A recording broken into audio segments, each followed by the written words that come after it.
8월 13일 오늘도 주님 생각 사도행전 21장 15절부터 26절까지의 말씀입니다. 첫 번째 나눔입니다. 준비해 예루살렘으로 올라갔습니다. 뭘 준비했는지는 모르지만 바울과 그의 동역자들은 예루살렘으로 올라가면서 필요한 준비를 빠짐없이 했습니다. 가방도 싸고 일정도 다시 한번 확정하며 준비했을 것입니다. 분명히 하나님의 뜻을 쫓아 행하는 것이지만 바울이 해야 할 일은 바울이 준비해야 합니다. 유비무환이라고 했던가요? 준비를 한 만큼 우리는 많은 것들을 대비하고 상대적으로 피해는 줄이고 일은 효율적으로 하고 순적하고 빠르게 할 수 있습니다. 일례로 태풍이나 산불 등에 대처하여 준비해 놓으면 상대적으로 수월하게 적은 피해로 위기를 넘어서기도 합니다. 하나님의 사역도 열심히 준비해야 합니다. 예배의 은혜는 하나님께서 부어주시지만 예배를 섬기는 목회자와 동역자들은 열심히 예배를 준비해야 합니다. 요즘 토요일날 다시 모여서 찬양팀이 연습을 시작했습니다. 2~3시간 이상을 사용하면서 연습한다는 것이 어찌 보면 힘든 일입니다. 그러나 우리가 할 수 있는 준비가 이런 것이기 때문에 우리는 기도하며 성실하게 연습합니다.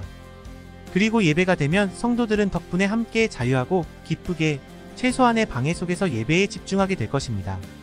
세상 모든 일이 그렇겠지만 특별히 하나님의 맡기신 일을 할 때는 항상 최선의 준비를 해야겠습니다.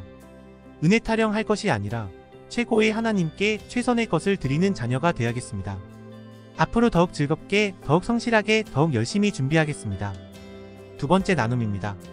우리가 예루살렘에 도착하자 형제들이 따뜻하게 맞아주었습니다. 얼마 전에 한국을 갔을 때 저를 따뜻하게 환영해 주었던 동료 목사님이 있습니다. 저는 원래 부끄러운 얘기지만 한국에 친구나 지인이 거의 없습니다. 어린 시절부터 유학을 하기도 했고 또 생각보다 넓게 대인관계를 하지 않았기 때문에 그렇기도 합니다. 목회도 마찬가지입니다. 내성적인 성향 때문인지 동료 목사님들과 4~5년을 지내도 깊이 교제하는 게 생각처럼 쉽지 않습니다. 그런데 그렇게 미국에서 떠나보냈던 한 목사님이 한국을 방문한 저를 따뜻하게 맞아주신 것입니다. 내심 얼마나 반갑고 기쁘고 감사하고 행복했는지 모릅니다. 누군가를 따뜻하게 맞아주는 것은 참 복된 행실입니다. 이런 환영을 통하여 지친 마음도 위로가 되고 낮은 자존감도 회복이 되고 외로움도 치료가 되고 혼자라는 두려운 마음도 돌파하게 됩니다. 그냥 그렇게 성의 없이 마음 없이 맞아주기보다는 따뜻하게 맞아주는 믿음의 형제자매 되었으면 좋겠습니다. 마지막 나눔입니다. 우리가 일러주는 대로 하십시오. 예루살렘에는 유대 기독교인들이 폭발적으로 성장했습니다. 그러나 그들은 자신들의 배경 때문에 율법에 대한 적용을 완전히 버리지 않고 있었습니다. 그런 와중에 바울은 대외적으로 할례와 율법을 폐하는 자로 알려져 있었습니다. 그러니 여기 예루살렘에서 유대 기독교인들을 만난다면 입장이 난처해지고 사역에 어려움을 겪게 될 일이었습니다. 이때 예루살렘에 있는 바울의 제자들과 동역자들은 바울에게 이렇게 권고합니다. 우리가 말해주는 대로 가서 정결의식에 참여하고 그들의 머리 깎는 비용을 대시면 그들이 가진 오해도 풀릴 것입니다. 바울은 그들이 안내해주는 대로 다음날 하라는 대로 행합니다. 복음을 전하는 일은 이와 같이 본질만 빼고는 임기응변에 탁월해야 합니다. 복음의 걸림돌은 미연에 제거해야 합니다. 내 고집을 피울 것이 아닙니다. 내 체면을 생각할 것도 아닙니다. 내가 좀 양보해도 됩니다. 사람에 맞게 복음의 전략을 정하되 본질만 고집스럽게 붙들면 되겠습니다. 바우교회의 예배는 본질을 지키고 예배의 방식을 지혜롭게 실행하겠습니다. 바우교회의 선교는 본질은 유지하고 선교의 방식은 지혜롭게 취하겠습니다. 8월 14일 오늘도 주님 생각 사도행전 21장 27절부터 40절까지의 말씀입니다. 첫 번째 나눔입니다. 성령님의 감동을 기억합니다. 그것은 바울이 어디를 가든지 복음을 위하여 고난을 당한다는 내용이었습니다. 그리고 오늘 바울이 예루살렘에 도착했을 때 성령님의 감동이 실현이 됩니다. 바울과 동역자들은 어떻게든 바울이 복음을 전하는 것이 막히지 않도록 노력했습니다. 그러나 결국 일어나야 할 일은 일어나고 말았습니다. 아무리 준비하고 막으려고 해도 이와 같이 일어나야 할 일은 일어나는 법이죠. 여름에 장마를 준비해도 장마를 피할 수는 없습니다. 학생이 시험을 준비해도 시험을 피할 수는 없죠. 성도가 복음을 위한 고난을 준비하여도 고난을 피할 수는 없습니다. 이와 같이 결국 일어나야 할 일을 마주할 때 걱정이 현실이 되고 준비가 빛을 발해야 하는 그 순간을 마주할 때 우리는 증명되어야 할 것입니다. 바울은 자신이 두들겨 맞고 잡힌 바로 이때 천부장에게 말합니다. 제가 한 말씀 드려도 되겠습니까? 그렇게 그의 간증이 시작되는 것입니다. 그때가 오면 일어나야 할 일을 마주할 때 담담하게 자신감 있게 포기하지 않고 놀라지 않고 실망하지 않고 바울과 같이 해야 할 일을 계속 이어가겠습니다. 그동안 한 준비가 무색해지지 않도록 문제의 그때를 만나도 담담히 돌파하겠습니다. 두 번째 나눔입니다. 천부장은 바울의 말을 들으려고 합니다. 진위 여부를 먼저 확인하려고 하는 것이죠. 그러나 유대 기독교인들은 그저 선동당했고 바로 죽이려고 달려들었습니다. 간혹 뉴스를 보면 악질 범죄자도 최후 변론의 기회를 얻더라고요. 그들도 자신의 입장을 대변할 기회를 얻습니다. 자신을 보호할 권리를 보장받는 것이죠. 그런데 교회는 자주 듣지 않는 것 같습니다. 그들의 생각과 배경, 사건의 진위 여부를 확인하지 않습니다. 그저 먼저 정죄하고 비난하고 폭력을 행사합니다. 그렇게 한 명의 인생에 치명타를 날리기를 주저하지 않는 것이죠. 들어봐야 합니다. 들어봐야죠. 그리고 나서 판단해도 늦지 않습니다. 그리고 나서 결정해도 늦지 않습니다. 무작정 달려들어서 때리는 것은 정의 실현이 아니고 폭력 행사일 뿐입니다. 듣는 교회, 듣는 성도가 되어야겠습니다. 마지막 나눔입니다. 전할 수 있도록 허락해 주십시오. 바울은 자신이 처한 이 위기 가운데서 기회를 만들어냅니다. 누가 대신 만들어준 기회가 아닙니다. 그 급박한 상황 가운데서도 정신을 바짝 차리고 바울 자신이 요구해서 만들어낸 기회입니다. 천금 같은 기회죠. 마지막의 마지막까지 긴장을 늦추지 않는 사람들, 기회를 만들기 위해서 휘슬이 울리기 전까지 몰아붙이는 선수들, 그런 자들에게 이런 천금 같은 기회가 찾아오곤 합니다. 너무 쉽게 포기해버리고 너무 쉽게 수긍해버리면 아직 더 할 수 있는 기회를 내가 차버리는 것입니다. 상황을 역전시킬 수 있는 기회를 내가 버리는 꼴입니다. 입을 열어 한마디라도 더 해봐야 합니다. 한 걸음이라도 더 걸어봐야 합니다. 요구하고 시도하고 노력하기를 멈추지 말아야겠습니다. 그렇게 할 때 하나님께서 기회를 주실 줄로 믿습니다. 아멘. 8월 15일 오늘도 주님 생각 사도행전 22장 1절부터 16절입니다. 첫 번째 나눔입니다. 바울은 출신도 배경도 학력도 커리어도 크리스천이 되기에는 상당히 거리감 있는 사람이었습니다. 그래서 과거 그는 실제로 그리스도인들을 잡아 핍박했던 사람이기도 합니다. 상당히 많은 사람들이 신앙을 거부할 때 이러한 명분을 내세웁니다. 나는 불교 집안에서 태어났어요. 나는 이슬람 국가에서 태어났죠. 나는 원래 학부적인 사람입니다. 논리적이고 이성적이지 않으면 받아들일 수 없죠. 나의 직장은 기독교인을 허락하지 않습니다. 나의 부모는 내가 기독교 종교를 갖는 것을 허락하지 않아요. 바울은 예수를 받아들이기 어려운 배경과 명분을 가진 사람이었습니다. 그러나 이 모든 것은 예수님을 만날 때 한 번에 깨졌습니다. 예수님은 모든 것을 뛰어넘는 분이시기 때문입니다. 신앙은 이와 같이 나의 출신, 배경, 지식 등 모든 명분을 뛰어넘습니다. 누구든 주님을 믿을 수 있다는 말이죠. 누구든 주님께 나와야 한다는 말입니다. 바울 같은 사람도 예수님 만나고 믿고 회개했다면 누구나 그렇게 될 수 있습니다. 누구나 사명자가 될 수 있습니다. 두 번째 나눔입니다. 바울이 히브리 언어로 말하는 것을 듣고는 이내 조용해졌습니다. 익숙한 언어가 귓가에 들리면 집중하게 됩니다. 캐나다 처음 유학 갔을 때 주변에서 하는 영어 소리가 하나도 안 들리는데요. 멀리서 한국말이 들리면 그건 또 그렇게 또렷하게 들립니다. 조용한 목소리인데도 익숙한 소리, 내가 아는 언어이기 때문에 또렷이 들립니다. 히브리인들은 바울이 헬라어가 아닌 히브리 말로 말하기 시작하자 자신들도 모르게 귀가 쫑긋합니다.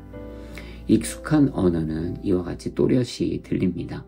집중하게 됩니다. 영적인 원칙도 비슷한데요. 하나님의 언어가 익숙해야 하나님의 언어가 선포될 때 들립니다. 반대로 말하면 하나님의 언어가 안 들리는 이유는 그게 나의 언어가 아니기 때문인 것입니다. 하나님의 언어가 나에게 익숙하지 않은 것이죠. 그러니 말씀을 읽어도 잘 안 들리고 기도를 해도 잘 안 들립니다. 마치 이제 막 유학길에 오른 제 귀에 들리는 영어 같을 뿐입니다. 하나님의 언어에 익숙해져야 합니다. 하나님의 말씀에 익숙해져야 합니다. 원래 영어 배울 때도 최선의 방법은 잘 몰라도 주구장창 영어책을 읽는 것인데요. 그것보다 더 좋은 방법이 잘 없습니다. 자꾸 읽다 보면 익숙해지고 익숙해지면 들리고 이해되기 시작하는 것이죠. 우리는 히브리인은 아니지만 천국 시민입니다. 하늘의 언어에 익숙한 사람, 하나님의 언어에 익숙한 사람, 하나님의 말씀에 익숙한 사람이 되어야겠습니다. 익숙한 만큼 들리게 되어 있으니까요. 마지막 나눔입니다. 바울의 회심은 너무 특별합니다. 갑작스럽게 예수님께서 환상으로 나타나셔서 일어난 일입니다. 그리고 그리스도인들을 적대하던 그가 오히려 이방인을 위한 전도자로 선택되었습니다. 특별한 케이스죠. 당시에도 이런 개종은 전혀 일반적이지 않았습니다. 일반적인 일은 공감하고 이해하기가 쉽습니다. 그러나 신기하고 드문 일은 오해하고 의심하기 딱 좋습니다. 바울의 간증은 그런 의미에서 받아들이기 쉽지 않습니다. 듣다 보면 황당할 만한 내용입니다. 환상, 빛, 장림, 그리고 다시 개안, 이런 게 흔한 일은 아니니까요. 그러니 바울의 입장에서 조금 더 효과적으로 간증을 하려고 한다면 확인이 불가한 하나님의 주권적 역사 말고, 받아들이기 어려운 기적들 말고 증인이 될 수 있는 존경받는 아나니아의 얘기를 좀 더 상세히 하면 될 것입니다. 그렇게 할 때 자신의 간증이 더욱 일반적이고 공감하기 쉬운 얘기가 될 수 있습니다. 그러나 바울은 그렇게 하지는 않습니다. 간혹 지성인을 자처하는 신앙인들이 자신의 신앙의 간증을 하면서 기적과 신비에 대한 부분을 생략하는 것을 봅니다. 개인적으로는 제가 10대 후반부터 20대 초반까지 이런 성향이 있었던 것 같습니다. 생략한 이유는 비신앙인은 이러한 기적과 신비를 이해하거나 받아들이기 어려우니 그 부분을 빼고 그들이 이해할 수 있는 정도의 선에서 간증하고 복음을 전하는 것이 맞다고 생각했던 것입니다. 사실 말도 안 되는 이야기죠. 복음 자체가 처음부터 끝까지 기적인데 말입니다. 이런 자기적인 생각이 확장되면 성경의 말씀과 사건을 전할 때도 자꾸 일반적이고 사실적인 부분만을 가르치고 기적의 영역은 생략하거나 간소화하는 경우들이 생기기도 합니다. 증명되지 않는 성경의 사건은 신화나 소설로 여기는 일까지도 발생하는 것이죠. 많은 자유주의적 신학자들이 이런 형태의 접근을 하고 있기도 합니다. 일례로 출애굽 사건을 얘기할 때 하나님의 주권적 역사와 수많은 기적들을 생략하거나 간소화할 수 없는데도 그 부분을 최소화하거나 심지어 부정하고 모세의 역할, 역사적인 사실만 나열하기도 하는 것입니다. 하나님은 신비입니다. 하나님은 기적의 하나님입니다. 하나님은 이해의 저변에 계신 분이죠. 하나님은 차원 밖에 계신 분이십니다. 그래서 그분을 전하면 신비와 기적을 선포할 수밖에 없습니다. 내 삶에 역사하시는 하나님을 전할 때 축소된 하나님이 아니라 무한하신 하나님을 전함으로 세상이 하나님의 주권과 능력과 영광을 바로 알게 되기를 원합니다. 역사 속에 속하신 하나님이 아니고 역사를 만들어 가시는 주권적이고 강력한 하나님을 세상이 알게 되기를 원합니다. 하나님은 위대하십니다. 아멘. 8월 16일 오늘도 주님 생각. 사도행전 22장 17절부터 29절까지의 말씀입니다. 첫 번째 나눔입니다. 참 다행입니다. 바울이 또 맞지 않았습니다. 바울은 정말 지겹게 맞았습니다. 죽을 고비도 너무 많이 넘겼습니다. 많이 맞았다고 더 이상 안 아픈 것은 아니겠지요. 맞을 때마다 얼마나 아팠을지 감히 상상이 안 됩니다. 그래서 오늘 본문에 채찍질하고 신문하라 라고 할 때 얼마나 가슴이 철렁했는지 모릅니다. 그런데 다행히도 그는 자신이 로마 시민임을 밝혔고 덕분에 채찍질을 피할 수 있었습니다. 너무 다행입니다. 이와 같이 안 맞게 해주시는 하나님을 기대합니다. 웬만하면 안 맞고 싶습니다. 이게 솔직한 제 심정입니다. 어떻게든 하나님의 도우심으로 고난의 위기를 피하고 싶습니다. 고난이 있다는 것을 압니다. 고난이 있다고 해서 사명을 도망갈 것도 아닙니다. 그러나 그렇다고 해서 맞는 것을 즐기지는 않습니다. 고난을 마냥 즐기지는 않습니다. 어쩔 수 없이 고난 가운데 있다면야 이왕 일이 이렇게 된 거 기쁨으로 마주하고 용감하게 넘어서겠지만 할 수만 있다면 안 겪고 싶습니다. 오늘 바울을 채찍질에서 보호하신 하나님께서 나의 삶에도 이러한 보호들로 항상 함께 해주시길 기도합니다. 필연적인 십자가야 어쩔 수 없겠지만은 불필요한 채찍질은 좀 피하게 해주시면 좋겠습니다. 두 번째 나눔입니다. 그러자 주께서 내게 가거라. 내가 너를 저 멀리 이방 사람들에게 보낼 것이다. 라고 말씀하셨습니다. 아는 선후배, 동료 목회자들 중에도 선교사로 해외로 나가 계신 분들이 많습니다. 하나님의 부르심이 있다고 젊어서부터 입버릇처럼 말씀하시던 분들은 그렇게 소위 말하는 본토를 떠나 해외 각지로 흩어져 복음을 전하고 있습니다. 하나님의 선교 사역이 그런 거 아닌가 싶습니다. 누군가는 여기서, 누군가는 저기서 선교합니다. 누군가는 이 민족에게, 누군가는 저 민족에게 선교를 합니다. 이 또한 시절을 따라 변화무쌍하기도 합니다. 실제 우리는 누구나 유한하기 때문에 모두에게 복음을 전할 수 없는 노릇입니다. 그래서 선교는 하나님의 부르심을 쫓는 게 가장 정확합니다. 바울도 자신의 생각과 계산을 쫓았다면 이방인의 빛이 아닌 유대인의 빛이 되기를 시도했을 것입니다. 선교는 나 자신을 믿는 자신감에서 비롯되는 것도 아니고, 나의 계획으로 방향을 정하는 것도 아니고, 경험으로 판단되어지는 것도 아니고, 눈에 보이는 필요에 의해서 결정되는 것도 아닙니다. 이 모든 사안들이 중요하겠지만 먼저는 하나님의 부르심이 중요합니다. 그분의 방향이 중요합니다. 하나님의 시간, 방향, 뜻을 쫓아 부르신 곳에서 선교를 감당하는 사역자가 되어야겠습니다. 지금 저에게 주신 오스틴이라는 선교지를 마음에 더 품고 이 땅의 빛이 되기 위해 성실과 최선을 다해야겠습니다. 마지막 나눔입니다. 바울이 로마 시민이라는 사실을 알고 그를 결박한 일로 두려워했습니다. 당시 세상은 로마 시민권자의 권리를 두려워했습니다. 그들의 권세를 두려워했습니다. 이것이 바로 국력의 증거입니다. 우리는 천국 시민입니다. 우리가 두려워할 것이 아니라 그러므로 세상이 두려워해야 합니다. 하나님의 나라는 지지 않고 영원합니다. 하나님은 다른 그 어떤 나라와 권세와 비교되지 않습니다. 그러므로 우리를 결박하면 그들이 두려워해야 합니다. 천국 시민으로 세상 안에서 주눅들고 겁내고 숨어 지내기보다는 담대하고 자신있게 크게 목소리 내며 살아야겠습니다. 8월 17일 오늘도 주님 생각 사도행전 22장 30절부터 23장 11절까지 말씀입니다. 첫 번째 나눔입니다. 목회자도 틀리면 지적받고 혼나는 게 맞습니다. 바울은 율법을 지키는 척하면서 오히려 까닭없이 바울을 치라고 명하는 대제사장 아나니아의 모순적 태도를 지적합니다. 그러자 주변에 있던 사람들이 이렇게 말했습니다. 어디 감히 하나님의 대제사장을 모욕하느냐. 한국교회가 가진 고질적 문제 중에 하나가 바로 이와 같은 제왕적 목사입니다. 이스라엘 역사를 보면 이스라엘을 혼돈 가운데로 빠지게 한 주범들이 대부분 제사장들이었고 리더들이었습니다. 그들이 백성을 우상 숭배하도록 했고 내버려 두었고 바르지 않은 길로 인도했기 때문에 이스라엘이 무너진 경우가 많았습니다. 만약 제왕적 대제사장을 견제하고 점검하고 지적할 수 있었다면 많은 역사적 비극들을 막을 수 있었을 것입니다. 다윗왕 같이 당시 지존의 권력을 가진 것 같은 사람도 하나님이 보내신 나단 선지자의 지적을 통해서 잃어버렸던 길을 다시 회복할 수 있었습니다. 대제사장이라서 무조건 옳은 게 아닙니다. 목사라서 무조건 옳은 게 아니죠. 저도 목사라는 직분을 가지고 살다 보니 부지불식간의 지적에 되게 익숙하지 않고 불편해하는 내 자신을 발견할 때가 있습니다. 끔찍한 태도입니다. 이런 자세는 절대 지양해야 합니다.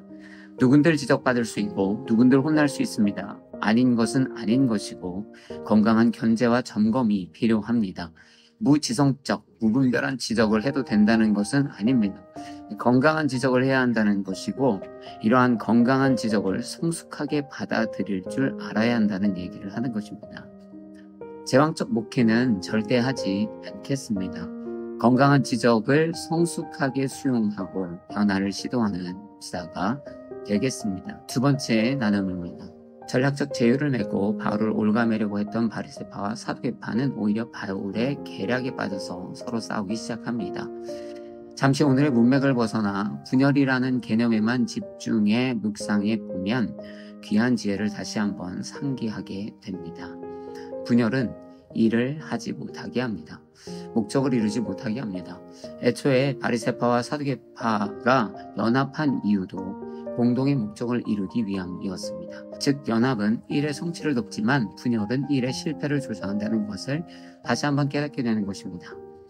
하나님의 일도 연합해야 합니다. 서로에 대한 지체 의식과 수용 그리고 사랑에 기반하여 함께할 때에 사명을 성취하기가 용이해집니다.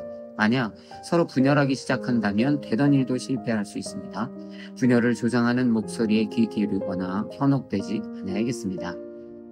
바울은 그들의 이러한 허점을 공격했고 그들은 바울이 던지는 분열의 메시지 앞에 휘청대 싸우고 결국 실패하고 말았던 것이죠. 마지막 나눔입니다. 목회를 하다 보면 어려운 여러 가지 영역들이 있습니다. 목양이 어렵기도 하고요. 행정이 어렵기도 합니다. 그 중에서도 개인적으로 저는 설교 준비가 가장 어려운 부분 중에 하나입니다.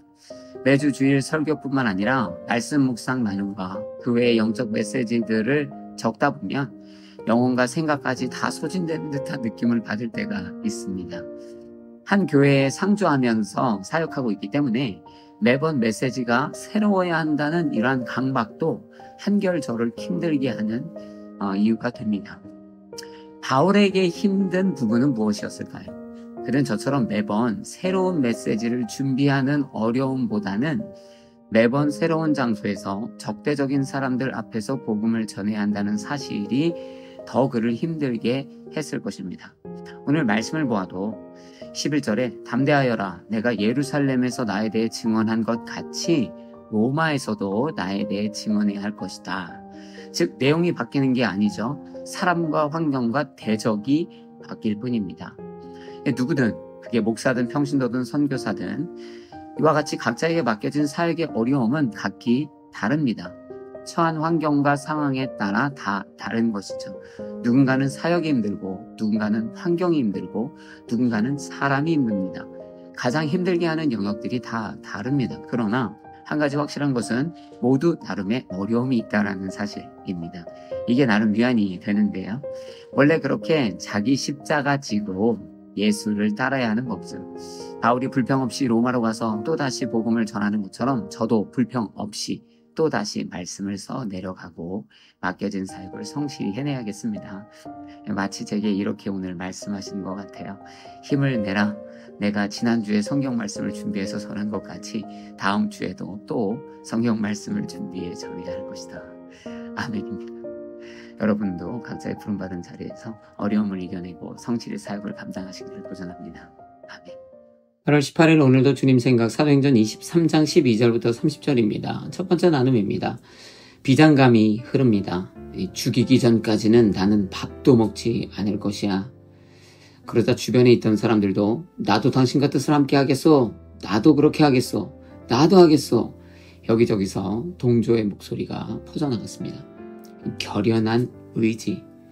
아마 나라의 식민에 앞장섰던 일본의 리더 이토 히로부미를 죽이려고 모인 독립투사들은 거사 전날 밤 이런 어떤 결단들을 했을 것입니다. 역사는 이들의 결단과 헌신, 이들의 연합과 시도에 대해 박수를 쳐줍니다. 멋지다 한중근, 멋지다 33인의 독립투사라고 말해주고 있죠. 오늘 본문에 나오는 40명도 이런 결단을 했습니다. 어쩌면 독립투사들의 그날 밤과 분위기가 거의 비슷했을지도 모르겠습니다. 비장함과 결연함 말입니다. 내가 바울을 죽이기 전까지는 밥도 먹지 않고 아무것도 먹지 않겠어. 여기저기서 나도 함께 하겠어 라는 결연한 의지의 소리들이 울려 퍼졌겠죠. 그러나 이건 멋지지가 않습니다. 앞선 상황과는 너무 비슷한데요. 이들은 위대하다 평가받지 못합니다. 그들의 생각과는 다르게 그들이 도모하고 있는 이 일은 애국과 정의가 아닌 불의와 살인이기 때문입니다. 그래서 결단보다 중요한 것이 방향입니다. 똑같이 돈을 벌어도 어떻게 쓰느냐가 중요하겠죠. 똑같은 회사에서 똑같이 돈을 벌어서 누군가는 더 나은 사회를 만들기도 하고요. 누군가는 그 돈을 가지고 큰 사기판을 벌이기도 합니다. 똑같이 법을 배워도 누군가는 법을 수호하는 데 쓰고 누군가는 그 법을 피하는 데 씁니다. 아마 그들이 법고시를 보기 바로 전날 밤을 본다면 열공하던 그들의 모습은 동일할 것입니다. 결단보다 방향이 중요합니다. 무엇을 위해 결단하고 있는가? 결단의 방향이 맞는가? 말씀에 비추어 살펴봐야 합니다. 오늘 본문에 나오는 40명처럼 쓸데없이 결혼할 필요가 없습니다. 죄를 위해 결혼할 필요 없고요. 불의를 위해 결혼할 필요 없습니다. 오직 주를 위해 결혼해야 할 것입니다. 두 번째 나눔입니다. 바울을 향한 암살 계획은 조카의 귀에 들어갑니다. 이는 조카를 통해 천부장에게 들어가죠. 그리고 바울은 수많은 군인의 보호 속에서 이동수감되게 됩니다. 이 모든 것이 하나님의 은혜입니다. 조카가 암살 계획을 듣게 된 것도 은혜입니다. 백부장이 바울의 부탁을 들어주게 된 것도 은혜죠. 천부장이 조카를 만나주고 이 일을 위해 군대를 동원한 것도 하나님의 은혜입니다. 물론 바울이 로마 시민이니까 백부장이나 천부장이 이런 식의 반응을 한 것도 맞습니다. 그러나 그뿐만은 아닙니다. 이런 모든 진행에 하나님의 보이지 않는 손길이 있었던 것이죠. 은혜가 아니면 도무지 설명되지 않습니다. 중첩이 되는 우연을 세상은 기적이라고 말합니다. 그러나 우리는 하나님의 은혜요 섭리라고 말하죠. 우리는 우연으로 사는 게 아니고 하나님의 은혜로 삽니다. 우연으로 구원받은 게 아니고 하나님의 손길로 구원받은 것입니다. 애초에 바울이 감옥에 안 갇혔으면 오늘 본문에 나오는 것처럼 군대의 호의 속에 로마로 가는 첫걸음을 떼지 못했을 것입니다. 그 전에 40인의 암살자 같은 무리들에게 죽임당했겠죠. 잡히고 감옥에 갇히고 40인의 암살자가 음모를 세우고 조카가 듣고 천부장이 전해 듣고 군대가 움직이고 죄인 호송이 명령되고 이 모든 것은 하나님의 은혜와 섭리가 아니고서는 설명이 안 되는 것이죠. 오늘 우리가 누리는 모든 축복을 우연이라고 생각하면 안 됩니다. 오늘 문제의 해결이 그냥 기적이다라고 생각할 수 없습니다. 모든 것은 하나님의 은혜와 섭리입니다. 오늘도 나를 구원하시고 보호하시고 인도하시고 축복하시고 보이지 않는 손길로 역사하시는 주님을 찬양하고 감사드립니다. 아멘. 8월 19일 오늘도 주님 생각. 사도행전 23장 31절에서 24장 9절까지의 말씀입니다. 첫 번째 나눔입니다. 바울의 기다리는 5일이 어떤 시간들이었을지는 오직 추측만 가능합니다. 심적으로 힘든 시간이었을지, 믿음으로 수월하게 넘어가던 시간이었을지, 전혀 신경 안 쓰고 간수들과 죄수들에게 복음을 기쁨으로 전하고 있었을지 모를 일입니다. 그러나 아는 것이 있습니다. 그가 보낸 5일의 시간은 다른 사람들이 보낸 5일의 시간과 물리적으로는 하나도 다르지 않다는 사실입니다. 그가 어떻게 5일을 보냈을지 궁금하기도 하지만 더 중요한 것은 나는 나의 하루를, 나의 시간을 어떤 의미, 어떤 마음으로 사는가 일 것입니다. 하루가 가진 의미의 최대 가치를 살아내는 삶, 어떤 환경이라도 시간이 가진 의미의 최대 가치를 살아내는 삶, 그러한 삶을 살아야겠습니다. 반복되는 삶을 살다 보니까 시간이 너무 빨리 갑니다. 뭐 했는지 모르게 지나갑니다. 주일 설교 끝나고 나면 벌써 금요일이야 하는 생각이 듭니다. 5일이 날아가듯 간 것입니다. 가치 있고 의미 있는 시간들을 보냈던가. 하루의 소중함, 한 시간의 소중함, 그 시간들이 켜켜이 쌓여 만들어내는 하루, 일주일, 한 달, 1년, 수년, 일생을 가치 있는 시간들로 만들어야겠습니다. 기록에서 생략됐다고 내 삶에서도 없어지는 시간들은 아니니까요. 갇혀있든 묶여있든 자유하든 풍요하든 바쁘든 여유있든 힘들든 가난하든 시간을 흩뿌리지 않는 가치 있는 시간들을 살아내야겠습니다. 두 번째 나눔입니다. 대제사장 아나니아는 대형 로펌에서 더둘로라는 사람을 변호사로 고용했습니다. 더둘로는 말의 시작을 밑도 끝도 없는 압으로 시작합니다. 다스림, 태평성대, 성견지명, 개혁 등의 엄청난 단어들을 사용하여 아부한 다음에 관용을 베푸셔서라는 부탁조의 말을 합니다. 정의를 논하는 재판장에서 말입니다. 벨릭스가 지각이 있다면 이 말은 그냥 재판에서 이겨보고자 쓰는 가장 유치하고 얄팍한 수라는 것이 보였을 것입니다. 한편 내일 본문을 잠깐 빌려오자면 바울은 자기 변론의 시작을 이렇게 합니다. 몇 년 동안 이 나라의 재판관이셨던 것을 알고 기쁨으로 내 자신을 위한 변론을 시작하겠습니다. 이 말은 벨릭스의 마음에 조금 더 의미 있게 다가갔을 것입니다. 바울의 이 칭찬을 곱씹어보자면 벨릭스 총독님은 적어도 정의롭게 심판할 줄 아는 자라고 제가 알고 있으니 그 앞에 변론할 수 있게 된 것이 제게는 기쁜 일이고 안도할 만한 일입니다. 결국 바울의 이 말은 그러므로 벨릭스에게 의미 있는 칭찬처럼 들렸을 가능성이 더 큽니다. 사람의 말은 힘이 있습니다. 상황을 충분히 변화시킬 수 있습니다. 그냥 좋은 말을 뱉어낸다고 다 좋은 것이 아닙니다. 의미 있는 말을 진정성 있게 거짓 없이 뱉는 것이 중요합니다. 거짓말로 힘을 발현하는 것이 아니라 진리의 말로 힘을 발현하는 것이 건강합니다. 입 빨린 소리 말고 진심의 소리를 해야 합니다. 하나님께도 이웃에도 내 말이 전달되는 이들에게 진심과 정직의 말을 영혼의 무게를 담아 전하는 자가 되어야겠습니다. 마지막 나눔입니다. 전염병 같은 사람, 수치를 주고 모욕을 주려고 하는 말이었을 것입니다. 바울이 유해한 인간임을 표현하려고 한 말이었을 것입니다. 그런데 저는 전염병 같은 사람이라고 하는데 수치, 모욕, 유해함을 느끼기보다는 바울의 파괴력이 더 강하게 와닿습니다. 얼마나 강력했으면 전염병이라는 표현을 했을까요? 막을 수 없는 사람. 그런 바울을 더욱 강력하고 날카롭게 만들어준 것이 바로 복음입니다. 하나님의 말씀은 양날이 성검과 같아서 우리의 영혼, 관절, 골수를 찔러 쪼개기 때문입니다. 복음 들고 영향력과 파괴력으로 침투하는 에이전트가 되어야겠습니다.